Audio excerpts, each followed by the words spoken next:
Hampir semua kehancuran besar dalam hidup manusia tidak dimulai dari kejahatan besar, ia dimulai dari hal kecil, dari sifat yang terlihat wajar, bahkan sering dianggap bagian dari kepribadian. Dan yang mengejutkan, sifat-sifat ini sudah dipetakan sejak ratusan tahun lalu dalam satu konsep bernama Seven Deadly Sins. Seven Deadly Sins bukan cerita dongeng, bukan juga sekadar istilah kuno. Ini adalah peta tentang bagaimana manusia bisa tersesat, bukan karena niat jahat, tetapi karena tidak pernah sadar bahwa dirinya sedang berubah.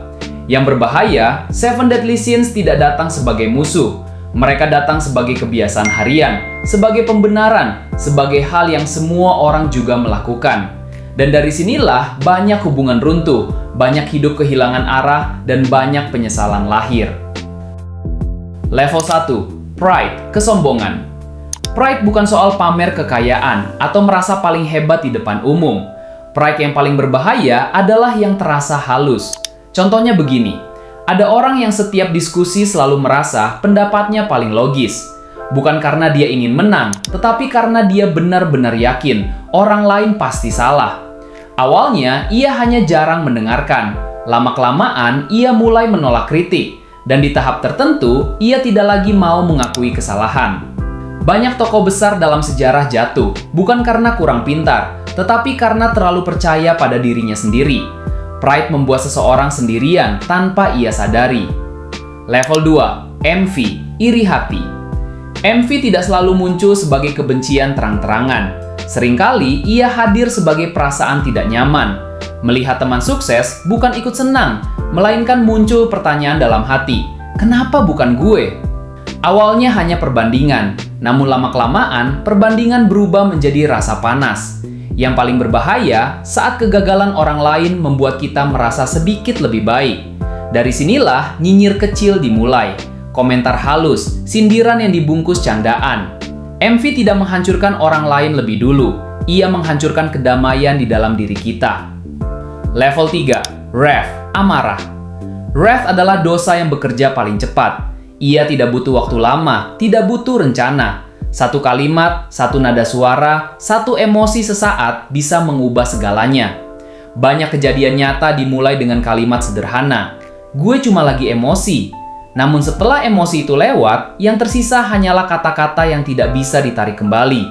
Amarah tidak merusak saat ia datang, ia merusak saat ia pergi dan meninggalkan penyesalan.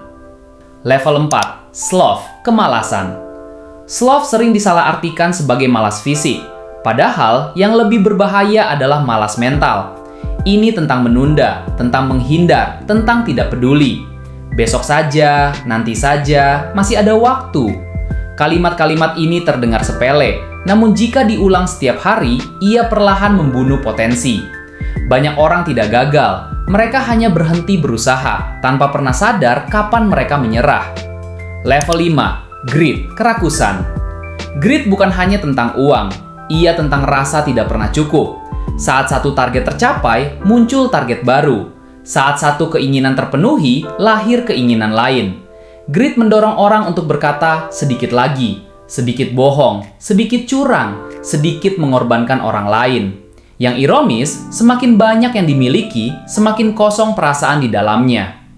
Level 6. Lust, nafsu berlebihan. Lust sering disalahpahami sebagai sekedar keinginan fisik. Padahal ini soal kehilangan kendali, keputusan impulsif, pilihan sesaat, tanpa memikirkan dampak jangka panjang. Banyak hubungan hancur bukan karena kurang cinta, tetapi karena satu momen yang tidak dipikirkan matang-matang. Lust selalu menjanjikan kenikmatan instan dan menyembunyikan konsekuensi. Level 7. Gluttony, berlebihan. Gluttony adalah dosa yang paling sering dibenarkan. Makan saat stres, scroll saat kosong, mencari validasi saat merasa tidak dihargai. Awalnya terasa menenangkan, namun lama-kelamaan menjadi kebiasaan. Tubuh lelah, pikiran kosong, namun tetap diulang karena sudah menjadi pelarian. Gluttony tidak langsung menghancurkan, ia mengikis pelan-pelan. Seven Deadly Sins tidak datang sebagai kejahatan besar. Mereka datang sebagai pembenaran kecil yang diulang setiap hari. Pertanyaannya sekarang bukan apakah kita pernah melakukannya, tetapi dosa mana yang paling sering kita anggap wajar. Tulis pendapat kamu di kolom komentar. bukan untuk menghakimi, tetapi untuk memahami diri sendiri.